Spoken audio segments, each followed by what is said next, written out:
విమర్శ జగన్మోహన్ రెడ్డి సర్కార్ పైన చాలాసార్లు మీరు అడ్రస్ చేసుంటారు దాన్ని. 40 మంది సలహాదారులను పెట్టుకున్నారు జగన్మోహన్ రెడ్డి. అవును. ఎవరి సలహాలు విన్నారో లేదో 40 మందో, 32 మందో ఉన్నారు. సబ్స్టాన్షియల్ నెంబర్ ఉన్నారు. ఉన్నారు. మోర్ దాన్ క్యాబినెట్ ఉన్నారు. కరెక్ట్. ఎవరి సలహాలు తీసుకున్నారు, తీసుకోలేదు. ఇంతమంది సలహాలు ఎక్కువైపోయి ఆయన ఎవరిది పాటించాలో తెలియక డెసిషన్స్ తీసుకున్నారేమో అని. ఈ సలహాదారుల రోలు, సలహాదారులకు సంబంధించిన నంబరు కూడా నెగిటివ్ ఇంపాక్ట్ చూపించలా ప్రభుత్వం పైన? ఐ డోంట్ థింక్ అండి కామన్ మ్యాన్కి అక్కడ ఎవరు అడ్వైజర్ ఉన్నారు, ఏం చేస్తున్నారు అనేది ఓటర్కి తెలుస్తుంది అని చెప్పి నేను అనుకోనండి. తెలియదు కానీ ఇటువంటి ఒక ప్రచారం మొత్తం డబ్బులు తీసిపోయి సలహాదారులకి జీతాల రూపంలో ఇచ్చేస్తున్నాడు అనే ఒక ప్రచారం గ్రౌండ్ ఎంత సిగ్నిఫికెంట్ అమౌంట్ అండి. ఒక బహుశా పోలవరం ప్రాజెక్టు కోసం ఈయన బస్సులు పెట్టిన ఖర్చు ఉండదు. మొత్తం సలహాదారులు అందరూ కలిపితే ఆయన ప్రాజెక్టు పూర్తి కాకుండానే బస్సులు పెట్టి ఫ్రీగా భోజనాలు పెట్టి చేసిన. ఎందుకంటే ఆ బిల్లులని తర్వాత వచ్చిన గవర్నమెంట్ క్లియర్ చేయాల్సి వచ్చింది ఆర్టీసీకి. అంత ఖర్చు అయ్యి ఉండదండి దానికి. That is not very important. But నేను అనుకోవటం ఎక్కువ మంది సలహాదారులను ఆయన పెట్టేటప్పుడు కూడా వాళ్ళకి ఏదో సలహాలు ఇస్తారని ఆశించి పెట్టలేదు అనేది నేను అనుకుంటానండి. బేసికల్గా చాలామంది రిహాబిలిటేషన్ చేయటం కోసం పొలిటికల్గా వాళ్ళకి ఏం పోస్టులు ఇవ్వలేక ఆయనకి అంతకుముందు ఆ పార్టీకి ఆయన గెలవటానికి కంట్రిబ్యూట్ చేసిన వాళ్ళకి చాలామందిని అట్లా రీహాబిలిటేట్ చేసినట్టుంది. ట్రూ అలా చూస్తే అది ఏదైనా ఇటువంటి ఏ గవర్నమెంట్లో అయినా జరుగుతూనే ఉన్నాయని. అంతకుముందు కూడా కన్సల్టెన్సీల పేరుతో విపరీతం ఖర్చు పెట్టాము. ఓన్లీ పదాలు మారుస్తున్నాను తప్పితే ఇదొక గవర్నమెంట్లు ఇటువంటి పనులు చేస్తూనే పోతున్నాయని. అంతకుముందు మేము ఎప్పుడు చూడలేదు కదా, స్టేట్ డివైడ్ కాకముందు ఇంత పెద్ద ఎత్తున ఎప్పుడు లేదండి. ఇట్లా కన్సల్టెంట్లు, సలహాదారులు ఇటువంటివి ఎప్పుడు లేవు కదా. ఇవన్నీ కొత్తగా అలవాటు అయిపోయింది. పోయిన గవర్నమెంట్ కన్సల్టెన్సీల పేరుతో ప్రధాని కన్సల్టెన్సీ పెట్టుకుంది కాబట్టి ఈయన అడ్వైజర్ అని చెప్పి పెట్టారన్నమాట. పొలిటికల్గా వచ్చేసరికి సజ్జల గారు వాళ్ళు కొంతమంది పబ్లిక్ అఫైర్స్ వాళ్ళ అడ్వైజర్స్ యాక్టివ్గా. మిగతాది ఏంటంటే ఎవరు అడిగితే సలహా ఇవ్వటం లేకపోతే లేదు, అంతే కదండి. ఇప్పుడు మన లిమిటెడ్ రోల్, మీకు ఫలానా సబ్జెక్ట్స్ మీరు అడిగినప్పుడు సలహా ఇవ్వండి అంటే ఇవ్వటం. డిజిగ్నేషన్ ఏదైనా కావచ్చు, అడిగితే సలహా ఇవ్వటం లేకపోతే లేదు. ఆ స్థాయిలో కూడా కొంతమంది ఉన్నట్లేదు, అడ్వైజ్ ఇచ్చే స్థాయిలో కూడా ఉన్నట్లేదు. అలా చాలా వ్యవస్థలు పెద్దగా ఎఫెక్టివ్గా పనిచేయలేదు. సో మీరు ఓటమి తర్వాత జగన్మోహన్ రెడ్డి గారితో మాట్లాడారా? నేను కలిసారా? ఏంటి ఆయన? లేదు, నేనంటే థ్యాంక్స్ చెప్పడానికి కలిసినాను. బేసిక్గా ఇట్లా హైదరాబాద్ వెళ్తున్నాను సార్ అని. అదే ఆయన షాక్లో ఉన్నారు అప్పుడు. నేను కలిసింది ఎప్పుడు 6th అండి, 4th ఎలక్షన్ రిజల్ట్స్ వచ్చినాయి. 6th కలిసాను, ఇట్లా హైదరాబాద్ వెళ్తున్నాను అంటే హీ వాజ్ ఇన్ షాక్. ఏంటన్నా అసలు అర్థం కావట్లేదు, మనం ఎంత చేసినాము, ఎందుకు ఓడిపోయామో నాకు అర్థం కావట్లేదు అని ఆ షాక్లో ఉన్నారండి అప్పుడు. ఇంకా తర్వాత నేను కలవలేదు. నేను ఇక్కడికి వచ్చి నా సొంత పనుల్లో పడిపోయాను, విజయ్ అయిపోయాను. సో షాక్ కదా అంటే ఆయన గెలుపుపైన పోయినసారి కంటే ఎక్కువ నంబర్ వస్తుంది అని చాలా ధీమాగా ఉన్న వ్యక్తి. అదే అందుట్లో అంత తక్కువ నంబరు అనేసరికి డెఫినెట్గా అంటే ఈ కన్సెప్చువల్లీ ఎక్కడో ఈవెంట్ రాంగ్ అనేది వస్తుంది. కానీ నేను ఇందాక అన్నట్లు మనం మంచి పని చేసినా గెలవలేము అనేది నాకు తెలిసి చాలామందికి తెలియకపోవచ్చు. ఆయనకు కూడా తెలిసలేదు, నాకు తెలియదు. ఇప్పుడు తెలుసుంటుంది. అదే అన్న, ఎందుకంటే చంద్రబాబు నాయుడు గారు ఒకసారి నాతో అన్నారు, అగ్రికల్చర్ కమిషనర్ ఉన్నప్పుడు, ఇట్లా గెలుపు ఓటమి అనేది వన్ సైడెడ్గా ఎప్పుడు ఉండదు అప్పుడు అంటాం అన్నమాట. ప్రతి గ్రామంలో 2 గ్రూపులు ఉంటాయి. ఈ గ్రూప్ ఇటు ఉంటే ఆ గ్రూప్ అటు ఉండాల్సిందే. మనం మంచి పని చేసినాము, ఊరు డెవలప్ చేసినామని 2 గ్రూపులు కలిసే ప్రసక్తే ఉండదు. ప్రాక్టికల్ రాజకీయం అని ఆయన అప్పుడే అంటుండేవారు. సో అటువంటి వాళ్ళకి బహుశా కొంత తెలుసు, అనుభవం మీద ఇవన్నీ జరుగుతాయి.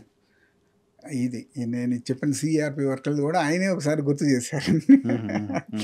చూడు, మనం ఏదో చేస్తే డెఫినెట్గా ఆదరిస్తారనేది అది మన భ్రమ తప్పితే అది ఉండదు. చంద్రబాబు నాయుడు గారు క్లారిటీ ఉంది, వాట్ ఈజ్ వాట్ అనేది ఆయనకి తెలుసు అండి అది. సో అట్లా అనుభవం మీద బొత్స గారికి ఇటువంటి వాళ్ళకి కూడా తెలిసేమో, మనం మంచి పని చేసినంత మాత్రం చేస్తే గెలుస్తామని గ్యారంటీ లేదు. గెలవడం కోసం ఏం చేయాలో చేయాలి. అదే. సో వీళ్ళు ఎప్పుడైతే ఆ యాంగిల్ ఆలోచించలేదో, డెఫినెట్గా మనం మంచి చేసాం కాబట్టి మనకు ఎందుకు వేయరు అని అనుకుని ఉంటారో వాళ్ళకి పెద్ద షాక్ అండి. మిగతా వాళ్ళకి ఓకే, ఓకే మనం అంత అంత పెద్ద ఎత్తున ఊహించలేదు కానీ ఎస్ ఎనీథింగ్ ఈజ్ పాసిబుల్ అనేది we take it for granted అండి జనరల్గా కొంచెం అవి చూసిన వాళ్ళమే ఎన్నో ఎలక్షన్లు చూసిన వాళ్ళకి.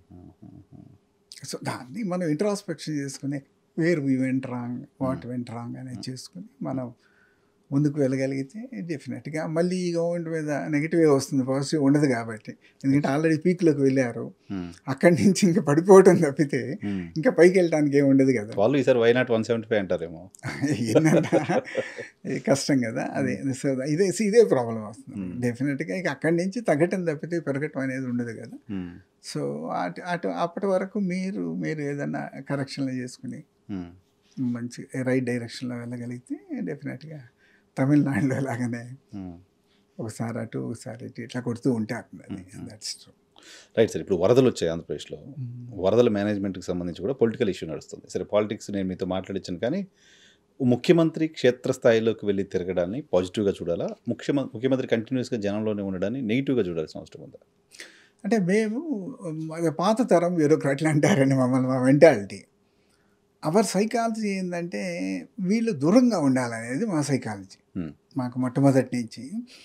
ఎందుకు అని అంటే వీళ్ళు ఫీల్డ్లో ఉన్నప్పుడు గవర్నమెంట్ సర్వెంట్స్ బ్యూరోక్రాట్స్ ఎఫిషియెంట్గా పనిచేయలేరండి. ఓకే. ఎందుకు అంటే ఒక పక్క వీళ్ళని చూసుకోవాలి, ఈ బర్డెన్ ఇదంతా కూడా. రెండోది డిస్టర్బెన్స్. వాళ్ళు ప్రతి ఒక్కళ్ళు కూడా ఒక ప్లాన్ వేసుకుంటారు. ఓకే, మన మన మన మన జ్యూరిస్డిక్షన్ ఇది, దీంట్లో ఈ ప్రాబ్లం ఉంది కాబట్టి మనం ఇది ఇట్లా అడ్రస్ చేద్దాం, ఈ టీంని ఇట్లా పంపిద్దామని. మీకు ఎప్పుడైతే పైనుంచి ఇంటర్ఫియరెన్స్ ఉంటుందో ఇవన్నీ డిస్టర్బ్ అయిపోతాయండి. He cannot have a concrete plan. ఒక కలెక్టరో లేకపోతే సబ్ కలెక్టరో క్షేత్రస్థాయిలో ఆయన కావాల్సిన విధంగా, ఆయనకి తెలిసిన విధంగా ప్లాన్ చేసుకోలేడండి. అది ఇట్ గెట్స్ డిస్టర్బ్డ్. సో మేము నేర్చుకుంది ఏంటంటే సిన్స్ అకాడమీ డేస్, ముఖ్యమంత్రులు వీళ్ళందరూ కూడా ఒక న్యాచురల్ కెలామిటీ వచ్చినప్పుడు, ఫ్లడ్ కానీ డ్రౌట్ కానీ ఇంకే డిజాస్టర్ వచ్చినప్పుడు కూడా ఫీల్డ్కి వీళ్ళంతా దూరంగా ఉండాలి. ఓకే. దూరంగా ఉండి they should give support, they should give encouragement, ఇవ్వాలి, రిసోర్సెస్ హ్యాండ్ ఓవర్ చేయాలి వీళ్ళకి. ఎస్ నీకు కావాలా కానీ ఇలా మీకు రోజుకు ఒకసారో లేకపోతే రోజు 2 రోజులకు ఒకసారో ఇప్పుడు రివ్యూ చేసుకుని ఏమిటి ఎంతవరకు వచ్చింది, ఇది అయిపోయిందా, ఇది కాలేదా, అట్లా రివ్యూ చేసుకోవటం తప్పితే ప్రజల మధ్యకు వెళ్ళి వీళ్ళు చేసేది ఏముండదండి ఎక్సెప్ట్ చేసే వాళ్ళని ఇబ్బంది పెట్టడం. This is our approach. Contrary to that, ఈరోజు డిజాస్టర్ వస్తే మేమే ఫీల్డ్లో ఉంటాము అని అంటే, సరే మీరు పబ్లిసిటీ వస్తే రావచ్చు కానీ డెఫినెట్గా సిస్టమ్ ఎఫిషియన్సీ తగ్గిపోతుంది. ఓకే. ఓకే. దట్ ఈస్ వాళ్ళ టైం ఎనర్జీ అంతా వీళ్ళ చుట్టూ తిరగాల్సి వస్తుంది. అంతే కదండి. వాళ్ళు చక్కగా ప్లాన్ చేసుకోలేరు. ఈరోజు మనం ఇదిగో ఈ ఏరియా వెళ్ళి ఈ 2 మండలాలు పూర్తి చేద్దాం అనుకుంటారు. దానికి బదులు సీఎం గారు వేరే చోటుకు వస్తున్నారంటే వదిలిపెట్టి ఇటు పరిగెత్తాలి కదండి. ప్రోటోకాల్ డిమాండ్స్ ఇటు పరిగెత్తాల్సిందే. సో ఇవన్నీ అప్పుడు సీఎంలే కాదండి, స్పెషల్ ఆఫీసర్ని పంపించేవాళ్ళం. ఏది సీనియర్ ఆఫీసర్ని, సెక్రటరీ క్యాడర్ ఆఫీసర్ని జిల్లాకి మండలాలకి ఇట్లా పంపించేవాళ్ళం. దాన్ని యూస్ టు ఫీల్ రిసెంట్ఫుల్ అండి. ఎందుకు వీళ్ళు వచ్చి తలకాయ నొప్పి, మాకు వాడికి బౌండరీ తెలియదు, జాగ్రఫీ తెలియదు, అనవసరంగా మాకు తలకాయ నొప్పి, 24 మళ్ళీ ఆయనకు ఒక కారు, ఆయనకు ఒక వంట రూతు, ఇవన్నీ తలకాయ నొప్పి మమ్మల్ని వదిలిపెట్టి రిజల్ట్స్ చూస్తే సరిపోతుంది కదా, so that we can deliver things అని చెప్పి ఆ రోజుల్లోనే ఇలా ఫీల్ అయ్యేవాళ్ళం అండి మేము ఫీల్డ్లో. That is how at CS level also discussions ఉండేవి. ఇప్పుడు అది కూడా వదిలి ఇంకా నాయకుల స్థాయి అని అంటే ఇంకా ఇబ్బంది అయిపోతుంది. ఓకే, ఏ పాపులర్ గవర్నమెంట్కి నీకు పబ్లిసిటీ వస్తే రావచ్చు, బట్ ఐ డోంట్ థింక్ అడ్మినిస్ట్రేషన్లో ఇట్స్ నాట్ డిజైరబుల్ అనేది మా జనరేషన్ థింకింగ్. ఇప్పుడు